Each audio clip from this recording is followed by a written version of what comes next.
नमस्कार मंडळी, आज काकडेज किचन मध्ये तुम्हा सर्वांचं मनापूर्वक स्वागत। आज मी बनवत आहे शेवग्याची शेंगाची भाजी आणि ही आपण सुकी बनवणार आहोत आणि ही आपण बुकणीमध्ये बनवणार आहोत, म्हणजेच लाल सुकी मिरची मध्ये। ह्याच्यासाठी आपल्याला 10-12 मिरची लागेल, लाल सुकी मिरची। त्याच्यामध्ये 7 ते 8 लसणाच्या पाकळ्या आणि 1 चमचा आपल्याला लागणार आहे तीळ। ह्याच्यापासून आपण त्याची चटणी बनवणार आहोत, त्याची बुकणी त्याला म्हणू शकतो, तिलकुटी म्हणू शकतो आणि त्याच्यापासून आपण ही शेवग्याची भाजी बनवणार आहोत। आणि त्याच्या आधी आपल्याला हे शेंगा शिजवून घ्यायच्या आहेत। शिजवल्यामुळे आपली भाजी त्याच्यामधला जो करवटपणा असतो शेंगांचा तो निघून जाईल आणि आपल्या शेंगाही लवकर शिजतील। त्यामुळे थोडंसं मीठ टाकून गरम पाण्यामध्ये त्यांना आपण शिजवून घ्यायचं। तर चला मग रेसिपीला सुरुवात करू।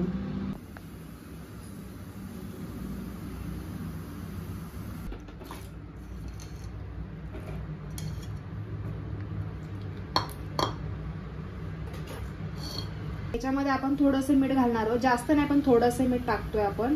आणि हे आपण एक 7 ते 8 मिनिटं शिजवून घेणार आहोत शेंगा। आता आपण ही मिरचीची बुकणी करायची आहे, त्यासाठी आपल्याला आधी ह्या लाल मिरच्या आहेत त्या आपल्याला भाजून घ्यायच्या आहेत। त्या आपण भाजून घेतोय।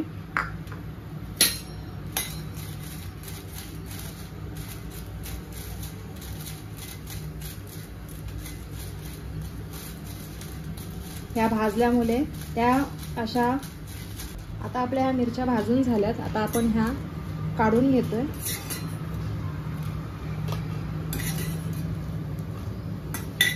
आता आपण ही बुकणी तयार करणार आहोत। आता ह्या मिरच्या आपण थंड करून घेतल्यात आणि त्याचे देठही तोडलेत आपण। आता हे आपण मिक्सरच्या भांड्यात टाकत आहोत आणि सगळ्यात आधी आपण ही मिरची वाटून घेणार आहोत, कारण ह्याच्यामध्ये आपण लसूण टाकल्यानंतर ते ओलसरपणा असतो लसणाला, त्याच्यामुळे मग ती आपली मिरची वाटली जाणार नाही बरोबर। म्हणून पहिला सर्वात आधी आपण मिरची पेस्ट करून घेऊया।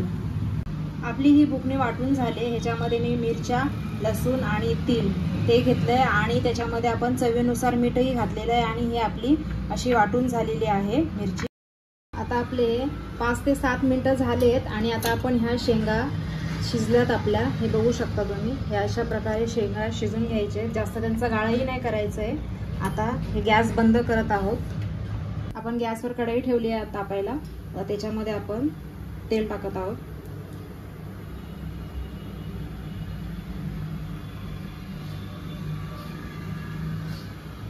एक 2 चमचे तेल टाकले आपण त्याच्यामध्ये आपण फोडणीसाठी 1 छोटा चम्मच जिरा टाकत आहोत।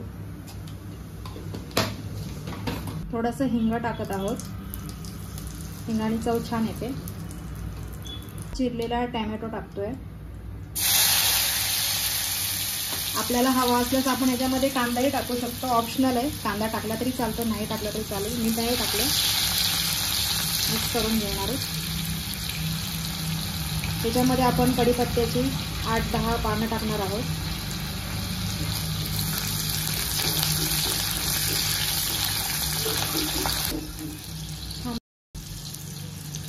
आता हे परतून झालंय।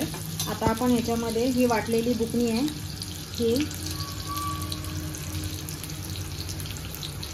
2 चमचे घातले आहे आणि हे सुद्धा चांगले परतून घ्यायचे तेलामध्ये। आपल्याला तिखट हवी असेल तर आपण थोडी अजून जास्त घालू शकतो। आपण धना पावडर टाकत आहोत 1 छोटा चम्मच,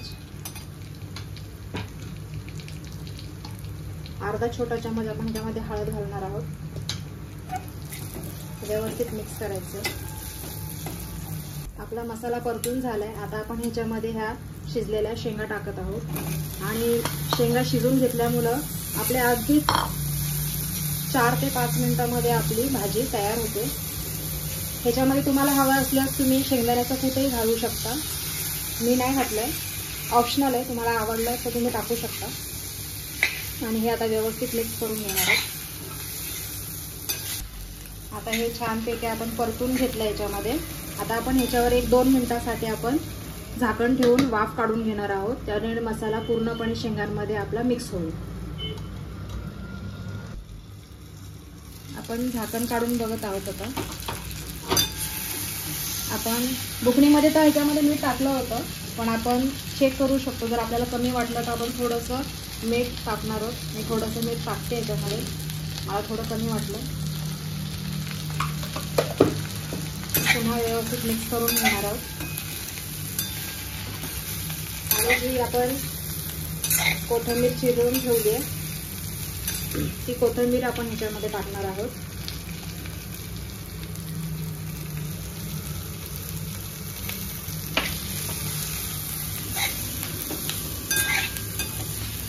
सगळं व्यवस्थित मिक्स करून घेणार.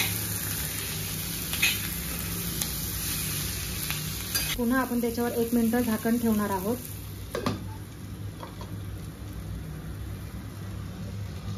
आपला 1 मिनिट झालाय. आता आपण झाकण काढून बघणार आहोत. आता आपली ही भाजी तयार आहे. अगदी कमी वेळामध्ये होते ही भाजी शिजून घेतल्यामुळे. आणि बघू शकता आपण शेंगा सुद्धा आपल्या असा अखंडच आहे. जास्त शेंगांचा गिळही नाही झालेलं. आता आपण हे काढून घेणार आहोत.